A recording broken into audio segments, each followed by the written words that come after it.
Եվ այս առիթը օգտագործելով ես ուզում եմ նաև հետևյալը ասեմ, ընդհանրապես մեզանում տենց մի ընկալում կա, տենց երբեմն չձևակերպվող, բայց հաճախ նաև շատ ձևակերպվող, որ գիտեք, դե զարգացած երկրներում ընտանեկան արժեքներ չկան, դե այնտեղ ընտանեկան արժեքները մեր մոտ են, դե այնտեղ լրիվ բան այլասերված, ոչ բան արժեքներ են։ Ես նորություն ունեմ, հարգելի սիրելի ժողովուրդ մեզ համար, այդպես չի։ Այդպես չի, բացարձակապես այդպես չի, այնքան այդպես չի, որ նույնիսկ կարելի է զարմանալ։ Ուրիշ խնդիր կա, որ ինչքան երկիրը զարգացած է, ընտանիքի մոդելը այնքան պակասահենված բռնության, կուլտուրայի եւ բռնության ենթամշակույթի վրա։ Պարզվում է, ինչքան զարգացած է երկիրը, այնքան ընտանիքի յուրաքանչյուր անդամներ, պատկերացրեք, ընդհանուր երեխաները ունեն իրավունքներ։ Եվ սա զարգացածության չափանիշ է։ Ես ուզում եմ մեր պատկերացումներն էլ մեր ավանդույթների եւ նահապետականության մասին մենք մի հատ ճշգրտենք։ Ասենք ենթադրենք այն, որ նահապետականությամբ մի բանով մի երթիկով մի տանիքի տակ 4-5 ընտանիք են ապրել։ Դա ոչ թե նրանից է, որ տենց լավ է, այլ սոցիալ աղքատության արտահայտություն է դա։ Մենք էլ ուզում ենք սրբագործենք, հարգելիներս, որևէ պարագայում հարմար չի, որ երկու ընտանիք նույն սենյակում, էլ չեմ ասում նույն տանը իրար հետ ապրեք։ Հասկանում եք, հազար ու մի հարց կա։ Հարմար չի ուղղակի։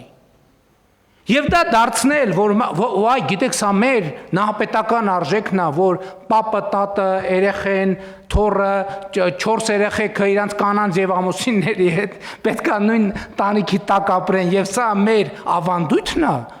Դա աղքատությունից է տենց եղել, ժողովուրդ ջան, տուն չեն ունեցել այդ մարդիկ։ Ժամանակ ա եղել, որ կովերնել են նույն սենյակի մեջ ապրել, բայց դա չի նշանակում, որ դա մեր ավանդույթն է։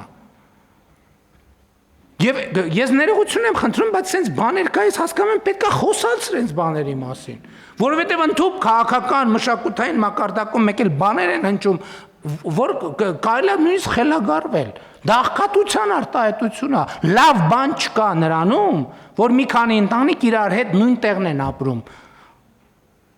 օգտվում են նույն ենթակառուցվածքներից եւ այլն եւ այդպես շարունակ։ Դա աղքատության ցուցանիշ է, դա աղքատության արտահայտություն է։ Եվ լավ է, որ հիմա երկիրը զարգանում այն տրամաբանությամբ, որ մարդիկ հնարավորություն ունեն աշխատել, կանայք հնարավորություն ունեն, տղամարդիկ հնարավորություն ունեն, երիտասարդ ընտանիքներ հնարավորություն ունեն իրանց համար բնակարան ձեռք բերել եւ ապրել առանձին եւ նույնքան երբեմն ավելի շատ սիրել իրենց մյուս հարազատներին եւ ավելի լավ կապերով կապված մնալ մյուս հարազատների հետ։ Բայց ելի եմ ասում, ես ինչի եմ սրա մասին ասում, որտեղ սրա մասին պետք է ասել։ Որտեղ երբեմն տպավորություն է, որ մենք էլի նայում ենք ու չենք տեսնում։ Մենք անդադ նայում ու չենք տեսնում։ Փորձ է արվում ասել, որ երիտասարդ ընտանիքը, որ հնարավորություն ունի բնակարան կամ երեխան, ինչի ընտանիքը։ Հասուն մարդը, Ժորժ ջան, կներեք, հասուն մարդը ինչի պետք է իր ծնողի հետ ապրի, կարաք մի հատ բացատրեք։ Կամ ինչու չի կարող, լավ ուզում ապրի, դա ընտրության հարց է, որ ոչ մեկ չի կարող բան անել։ Ոչ մեկ չի կարող ասել սենց արա կամ նենց արա, բայց ասել, որ սա ավանդույթ է, նա ավանդույթ չի, դա ճիշտ բան չի։ Դա ճիշտ բան չի։ Մարդկանց պետք է թողել ազատ իրանց ընտրության։ Թողել ազատ իրանց ընտրության, ով ոնց ուզում է, թող ապրի։ Մեկ ուզում է առանձին ապրի, թող առանձին ապրի, մեկ ուզում է միասին ապրի, թող միասին ապրի, բայց ես նկատի ունեմ այդ ավանդույթը, որ մենք այս process-ները մեզ ավանդույթներից հեռացնում են, բացարձակապես այդպես չի, ընդհակառակը ավելի ամրացնում են։ Ավելի ամրացնում են, եւ ես կարծում եմ, որ սա պետք է ընդգծել։